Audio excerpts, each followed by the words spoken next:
بہت بڑے عالم دین نے کہا تھا یہ کہ ہمیں کوئی ایسا کام نہیں کرنا چاہیے جو ہماری حکمرانوں کو، انگریزوں کو پریشانی کا موجب بن جائے، اس لیے کہ انہوں نے ہمیں مذہبی آزادی دی ہوئی ہے.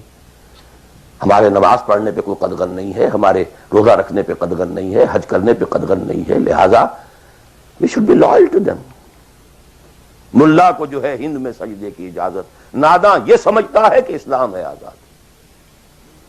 یہ کانسیپٹ اتنے پختہ ہو چکے ہیں، اتنے پختہ ہو چکے ہیں. ریچولزم، رسومات، رہ گئی رسم ازاں روح بلالی نہ رہی، فلسفہ رہ گیا تلقین غزالی نہ رہی. نماز و روزہ و قربانی و حج یہ سب باقی ہیں، تو باقی نہیں.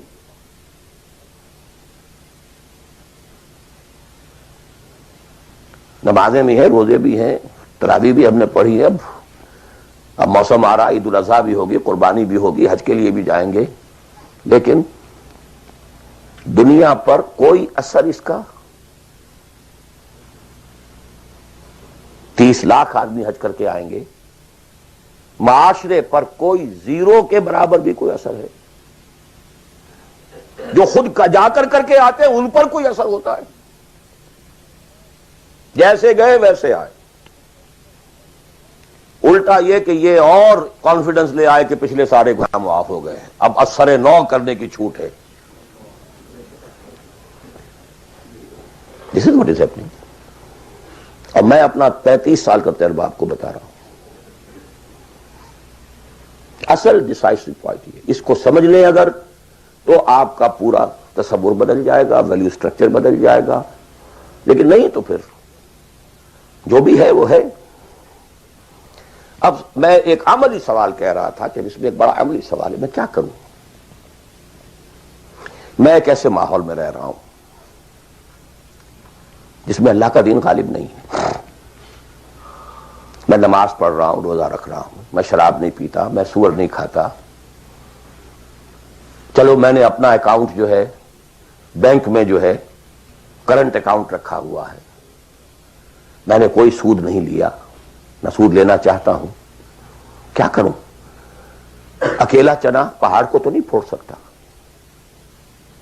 پورا نظام تو میرے بدلنے سے نہیں بدل جائے گا. تو میں تو رہا پھر 40%، 50%، 60%، 70% کافر کا کافر. تو what's the way out? what's the مخرج؟ بڑی پیاری حدیث ہے وہ جس میں یہ الفاظ آتے ہیں. حضور نے فرمایا انہا ستکون فتنۃ، ایک وقت آئے گا تو بڑا فتنہ ہوگا. حضرت علی فرماتے میں نے فوراً عرض کیا مل مخرج منہا یا رسول اللہ، اے اللہ کے رسول یہ بتائیے اس سے نکلنے کا راستہ کون سا ہوگا.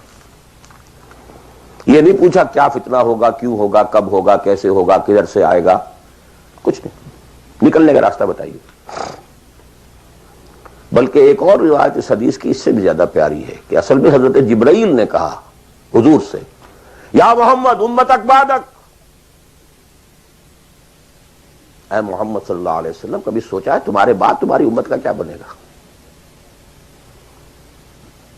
تو حضور پلٹ کر سوال کرتے ہیں مل مخرج منہا یا جبرائیل، یہ تو بہت بڑا پرابلم تم نے اے جبرائیل میرے سامنے رکھا ہے، تو اب آپ ہی بتائیں اس سے نکلنے کا راستہ کیا ہوگا. قال کتاب اللہ،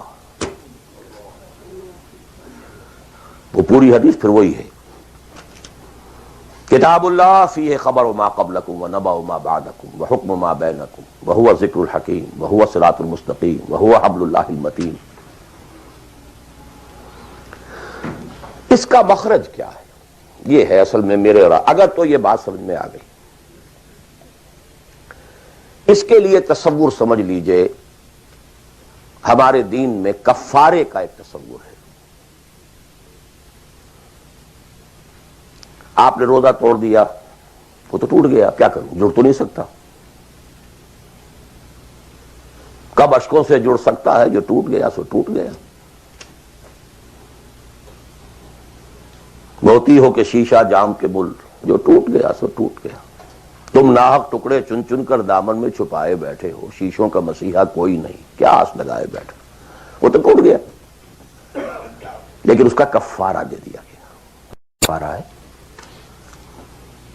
قسم کھائی تھی، یہ نہیں ہے کہ اب توڑ نہیں سکتے، غلط کھا بیٹھے توڑو، کفارہ۔ آج میں اس لفظ کفارہ کے حوالے سے آپ کے سامنے وہ بات رکھ رہا ہوں۔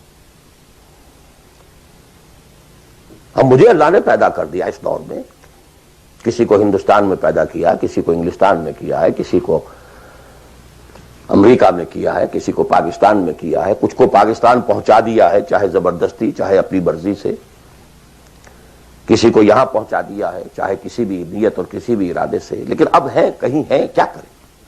کوئی کفارہ ہونا چاہیے، کوئی مخرج ہونا چاہیے، بس یہی کفارہ ہے۔ پھر نوٹ کر لیجئے، اس ماحول سے سوائے سبسسٹنس لیول کے اور کچھ حاصل مت کرو، اور اس سبسسٹنس لیول پر بھی جو کچھ تم نے کھایا پیا ہے اور سانس لیا ہے، جو انرجی کریٹ ہوئی ہے، اس کا میکسیمم اس جہاد میں صرف کر دو کہ اس نظام کو بدلو۔ تمہاری یہ جد و جہد، تمہاری یہ کوشش کفارہ بن جائے گی اس کا۔ معذرۃ الی ربکم، معذرت پیش کر سکو گے اللہ کے۔